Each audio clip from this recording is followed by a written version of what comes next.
తెలుగు కథల సమాహారానికి మీ అందరికీ స్వాగతం. ఇప్పుడు మనం వినబోయే కథ తల్లి అనే కథ. ఈ కథ డిసెంబర్ 87 స్వాతి మాసపత్రికలో ప్రచురితమైంది. మరి దీని రచయిత మాత్రం అనామకుడు. ఈ కథలోకి వెళ్దాం. నాకు రాఘవతో పెళ్ళి 2 ఏళ్ళు అవుతోంది. ఒకసారి వెనక్కి చూసుకుంటే మేమిద్దరం చాలా సంతోషంగా ఉన్న క్షణాలన్నీ గుర్తుకొస్తాయి. అసలు మా ఇద్దరి మధ్య ఎప్పుడూ పెద్ద గొడవలు రాలేదు. చిన్న గొడవలు రాబోతే మేమే సర్దేసుకున్నాం. ఆఫీసు వాళ్ళు ఇచ్చిన విశాలమైన ఇల్లు అందంగా ఉంటుంది. తను పొద్దున్నే ఆఫీస్కి వెళ్తూ నన్ను నా ఆఫీస్ దగ్గర దింపేస్తాడు. సాయంత్రం కూడా కలిసి వస్తాం. మా అత్త మామయ్య నాకు అత్తగారు మామగారును. వాళ్ళ దగ్గర నాకు చనువు ఉంది. వాళ్ళకి నేనంటే ఇష్టము ఉంది. వాళ్ళిద్దరూ మేమిద్దరం. మాది సుఖ సంతోషాల నిలయం. ఇంకా పిల్లల్లేరా అని ఎవరైనా అడిగితే ఇప్పుడే అంత తొందర ఏముందని దాటేస్తున్నాం.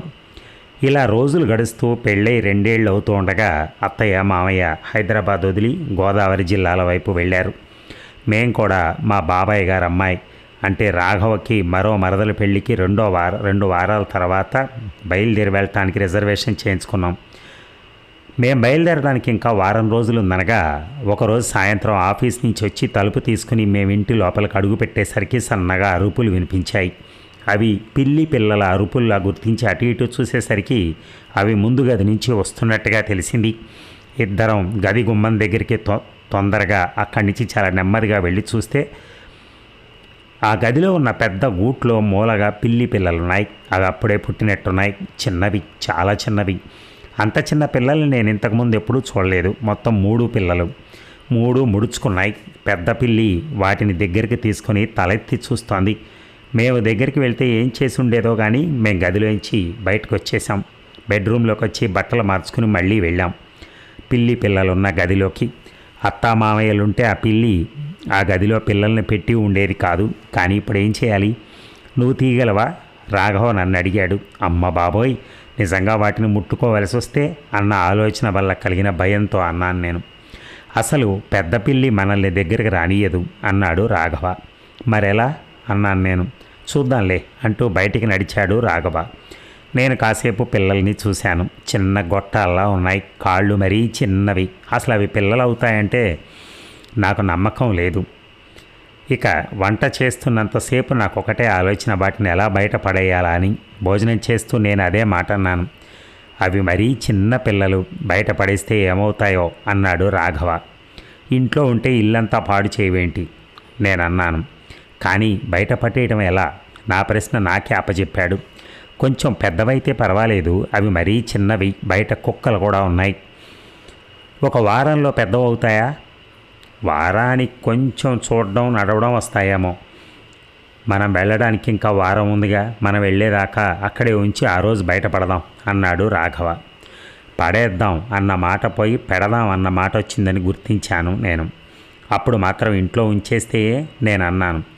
వెళ్ళేటప్పుడు తలుపులు కిటికీలన్నీ వేసేసి వెళ్తాం కదా, వాటికి దారి ఉండదు. సర్లే, ఇంకా వారం ఉందిగా, ఈలోపు అవే వెళ్ళిపోతాయేమోలే, చూద్దాం. పిల్లి పిల్లల్ని 7 ఇళ్ళు మారుస్తుందంటారు. తల్లే పట్టుకెళ్తుందేమో అన్నాడు రాఘవ. తల్లి అన్నమాట భలేగా అనిపించింది నాకు. పిల్లి తల్లి, తల్లి పిల్లి. వంటిల్లు, డైనింగ్ హాల్, డ్రాయింగ్ హాల్, మా బెడ్రూమ్ వేరే ఉండటం వల్ల ఆ గదిలో ఎక్కువ కావాల్సినవి లేకపోవటం వల్ల ఆ గదిలో పిల్లి పిల్లలు ఉండడం మాకు నష్టం లేదని నిర్ణయించుకుని వాటి మానానికి వాటిని ఆ గదిలో ఉంచేశాం. పొద్దున్న మెలకు రాగానే పిల్లి పిల్లలను చూడటానికి వెళ్ళాను నేను. పొద్దున్నే పిల్లి శకున మంచిది కాదంటారు అన్నాడు రాఘవ తను కూడా లోపలికి వస్తూ. చూడు ఎలా పడుకున్నాయో అన్నాను నేను. 3 పిల్లల్ని తనలో ఇముడుచుకుని పడుకుంది తల్లి పిల్లి. పిల్లలు 3 ఎంతో హాయిగా ముడుచుకుని పడుకున్నాయి. నిన్న సాయంత్రం నుంచి పెద్ద పిల్లి కదిలినట్లేదు అన్నాడు రాఘవ. నాకు అసలు వాటిని వదిలి కదలబుద్దే లేదు. నాకే ఆశ్చర్యంగా ఉంది. పిల్లులు, కుక్కలు లాంటి జంతువుల ఇంట్లో పెంచడం నాకు ఇష్టం లేదు. అసలు అలా పెంచేవాళ్ళంటేనే నాకు అదో రకమైన చులకన భావన. రాఘవకు కూడా అంతే. మరి అలాంటిది పిల్లలతో పాటు మా పిల్లి ఇంట్లో ఉంటే అసహించుకోవటం మాట అలా ఉంచి వాటి దగ్గరే కూర్చోవాలనుకుంటున్నాం. ఎందుకనో అదే మాట రాఘవతో అన్నాను. రాఘవ కూడా అదే ఆలోచన వచ్చిందట. మనం ఈ పిల్లలకు కాస్త పెద్దవైతే భరించలేం. అప్పుడు మనకు అవి నచ్చవు. పిల్లల్ని కాబట్టి చూస్తున్నాం అంతే అన్నాడు. రోజులు గడుస్తున్నాయి. పిల్లి పిల్లల్ని ఇంకో చోటకి తీసుకెళ్తుందేమో అనుకున్నాం, కానీ అలా జరగలేదు. రోజు పొద్దున్న సాయంత్రం పిల్లిని పిల్లల్ని చూస్తూనే ఉన్నాం. అవి పాలు తాగటం, వాటిని తల్లి నాకడం, ఇవన్నీ మాకు వింతగా ఎంతో హాయిగా అనిపించేవి. మేము వెళ్ళే రోజు రానే వచ్చింది. ఇద్దరి సెలవు ఆ రోజే మొదలవుతుంది. ఇంట్లోనే ఉన్నాం. పని మనిషి రెండో పిల్ల సాయంత్రం 4 ప్రాంతంలో వచ్చి పిల్లల్ని బయట పెట్టేస్తానని చెప్పింది. పెద్ద పిల్లి ఉంటే మరెవరిని దగ్గరికి రానివ్వదని, తల్లి ఉండగా తీలేనని చెప్పింది పనిపిల్ల. పెద్ద పిల్లి బయటికి వెళ్ళినప్పుడు ఆ గది తలుపులు వేసేసి ఉంచి, పని పిల్ల వచ్చాక ఆ తలుపులు తీసుంచి తక్కిన అన్ని తలుపులు వేసేసి వెనక దారి నుంచి తీసుకెళ్ళి సపోటా చెట్టు నీడలో పెట్టించేయాలనుకున్నాం. పొద్దున భోజనాలు అయ్యాక కబుర్లు చెప్పుకుంటూ కూర్చుని ఉండగా తల్లి పిల్లి బయటికి వెళ్ళటం చూసి గది తలుపులు వేసేసాం. ప్రయాణానికి కావలసినవన్నీ సర్దుకున్నాం. అప్పుడు చూసాం పిల్లి పిల్లలున్న గది ముందు వేసిన తలుపు దగ్గర నిలబడ్డ పెద్ద పిల్లిని. తలుపు దగ్గర అటు ఇటు తిరుగుతోంది. కొంచెం సేపు వెనక్కి తిరిగి మళ్ళీ తలుపు దగ్గరికే వెళ్తోంది. అసలు అక్కడ నుంచి కదలటం ఇష్టం లేనట్టుగా తిరుగుతోంది పెద్ద పిల్లి. తలుపుకు మరీ దగ్గరగా వెళ్ళి అన్ని పక్కలా చూస్తోంది, ఎక్కడన్నా లోపలికి వెళ్ళేందుకు దారి కనిపిస్తుందేమోనని. అలా కొంచెం సేపు తిరిగాక వెళ్ళిపోయింది. పాపం అనుకున్నాను నేను. వెళ్ళిపోయింది అన్నాడు రాఘవ. మనం ఇలా చేస్తున్నాం ఏమిటి అనుకున్న మాటే అన్నాను నేను. అసలు ఇంతకీ పని పిల్ల వస్తుందా అన్నాడు రాఘవ. తప్పకుండా వస్తానంది. దానికోసం సపోటా చెట్టు కింద పక్క కూడా వేసింది అన్నాను. అని అటు పక్కకు నడిచాను. రాఘవ అనుసరించాడు నన్ను. చుట్టూ చిన్న అట్ట ముక్కలు పెట్టి చిన్న గూడులా తయారు చేసింది పనిపిల్ల. పిల్లలు 3 వెచ్చగా పడుకునేందుకు 2 పాత గొడ్డలతో పక్కేసింది. ఎప్పుడైనా సరే పని బాగా చేస్తుందని తెలిసినా రాఘవ మెచ్చుకోకుండా ఉండలేకపోయాడు. దేనికి అంత ఇంట్రెస్టో అని. ఏ పక్క నుండన్నా కుక్కలు రావడానికి అవకాశం ఉందేమోనని 2 పక్కలా కూడా గోడ ఉండడం చూసి దానికి తృప్తి కలిగింది. అలా అంటున్న నా గొంతులో ఏదో అడ్డుపడ్డట్టు అయింది. మనం ఊరికి వెళ్లాల్సిన అవసరం లేకపోతే వాటిని బయటికి పెట్టాల్సిన అవసరం ఉండేది కాదు. రాఘవ కంఠంలో ఏదో వణుకు వినిపించింది నాకు. ఎటో తిరుగుతూ అన్నాడు, మన పని పిల్ల తీసుకెళ్ళిపోదా? కళ్ళ నీళ్లు తిరిగాయేమో. నాకు ఆశ్చర్యం వేసింది. పెద్ద విషయాలకు కూడా చెలించని రాఘవ ఇలాంటి చిన్న విషయానికి ఇంత ఇదవుతున్నాడు ఏమిటి అని ఆలోచిస్తే ఇది మరీ అంత చిన్న విషయం కూడా కాదనిపిస్తోంది. ఇలాగే మనుషులకు చేస్తే చిన్నపిల్లలు కనిపించని తల్లి మనసు ఎలా ఉంటుందో. వెళ్ళిపోయిందనుకున్న పిల్లి వెళ్ళలేదు. ఇంటి చుట్టూ తిరుగుతోంది. అక్కడక్కడ వాసన చూస్తోంది. కొన్ని చోట్ల మట్టి తవ్వి మరీ చూస్తోంది. మా ఇద్దరికి ఏం చేయాలో తెలియటం లేదు. ఆ పిల్లల్ని మేము తీయలేం, అలాగని తలుపు తీసి ఉంచలేం. పని పిల్ల వచ్చే సమయానికి తల్లి పిల్లి పిల్లల దగ్గర ఉంటే వాటిని తీయటం కుదరకపోవచ్చు. ఈరోజు ఊరికి వెళ్ళిపోతూ వాటిని లోపల పెట్టి తలుపులు వేసి వెళ్ళటం కుదరదు. మాకు మనసులు సరిగా లేవు. టైం 3:30 అయింది. ఇంకా అరగంటకు కానీ పని పిల్ల రాదు. సరే క్యారమ్స్ ఆడదామని కూర్చున్నాం హాల్లో. పిల్లి మళ్ళీ లోపలికి వచ్చింది. దాన్ని చూస్తే బాగా జాలేస్తోంది అన్నాడు రాఘవ. అసలు అటు చూడకు, అటే చూస్తూ అన్నాను నేను. మనుషుల మొహాల్లోనే తప్ప జంతువుల మొహాల్లో ఫీలింగ్స్ కనిపిస్తాయన్న ఆలోచన లేదు నాకు. కనిపించిన క్రూరత్వం తప్ప మరొక భావం ఉండదనుకునే నాకు ఆ ముఖంలో ప్రపంచంలో ఉన్న దైన్యత్వం అంతా కనిపించింది. అది నా భ్రమేమో అనుకున్నాను. దాని మొహం చూడు పాపం ఎంత జాలిగా పెట్టిందో అన్నాడు రాఘవ. నా భావం భ్రమ కాదన్నమాట. ఆ మోహం నాకింకేం అక్కర్లా. నా పిల్లలు కనిపిస్తే చాలన్నట్టుగా ఉంది. దానికి ఆలోచనలుంటే అది దేవుణ్ణి ప్రార్థిస్తూ ఉంటుంది, నా పిల్లల్ని చూపించు దేవుడా అని. పిల్లి హాల్లో ముందు ద్వారం ద్వారా బయటికి వెళ్ళింది. మళ్ళీ ఆ గదికి కిటికీ దగ్గరికి వెళ్ళింది. కిటికీ తలుపులు కూడా మూసేశాం. ఆ గది చుట్టూ వెళ్ళి ఇంటి చుట్టూ తిరిగి హాలు వెనక తలుపు నుంచి మళ్ళీ లోపలికి వచ్చింది. 4 సార్లు అలా ఇంటి చుట్టూ తిరిగి ఎక్కడికో వెళ్ళింది పిల్లి. పని పిల్ల వస్తే బాగుండును అనుకుంటూ ఉండగా వచ్చింది ఆ పిల్ల. ప్రాణం లేచొచ్చింది. హాలు ముందు తలుపు వేసేశాం. సపోటా చెట్టు దగ్గర రాఘవ కాపలా ఉన్నాడు. నేను గది తలుపులు తీశాను. పిల్లలు అలాగే పడుకుని ఉన్నాయి. చిన్న అట్టపెట్టెలకు తీసుకుంది 3. ఆ అట్టపెట్టెను హాలు వెనక ద్వారంలో ఇచ్చి తీసుకొచ్చింది. సపోటా చెట్టు కింద పొద్దున్న వేసిన పక్క మీద పడుకోబెట్టింది. అన్ని గదుల తలుపులు కిటికీలు వేసేసాం. కానీ హాలు ముందు వెనక తలుపులు మాత్రం తీసుంచాం. పని పిల్ల వెళ్ళిపోయింది.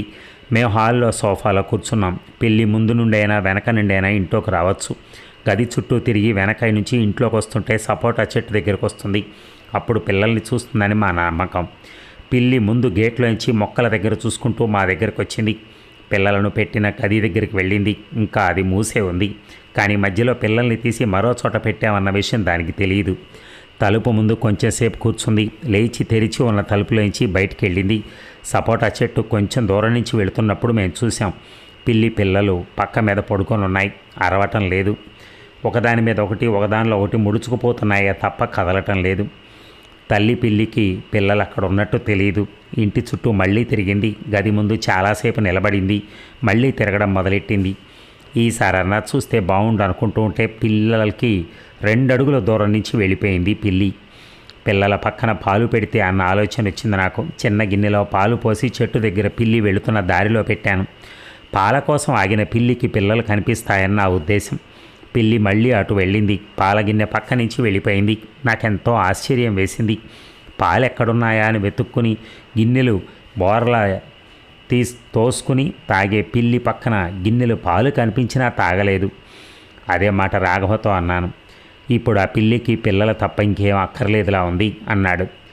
ఏమీ ఆలోచనలు లేని పిల్లులకు కూడా పిల్లలంటే ఇంత ఇష్టమా అన్నాను. దానికి ఆలోచనలు లేవని ఎందుకు అనుకుంటున్నావు? నిజంగా నా మనసులోకి ఇదే అనుమానం వచ్చింది. ఇప్పుడు అనిపిస్తోంది పిల్లికి కూడా నిజంగా ఆలోచనలు ఉన్నాయేమోనని అన్నాడు రాఘవ. అది పిల్లల్ని చూసేస్తే బాగుండు, నేను ఇంకా ఆగలేకపోతున్నాను. రాఘవ మొహంలో కూడా ఆతృత కనిపిస్తోంది.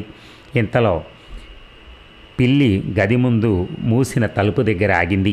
దానికి ఏదో అనుమానం కలిగినట్టుగా నేలను వాసన చూసింది.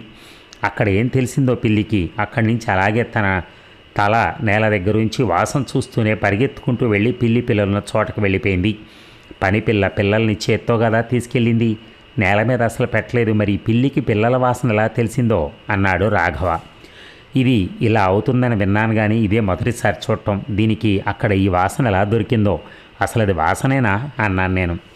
మన ముక్కులకి అందనిదేదో ఈ జంతువులకు తెలుస్తుందంటారు, అలాంటిదేమో. జస్ట్ ఫెంటాస్టిక్ అన్నాడు రాఘవ. మేము ఇలా అనుకుంటూ ఉండగా చిన్న పిల్లి పిల్లను నోట్లో ఖర్చుకుని వస్తోంది పిల్లి. మళ్ళీ ఇటు వస్తోందేమిటి అన్నాను నేను. వేరే ఇంటికి తీసుకెళ్తుందా?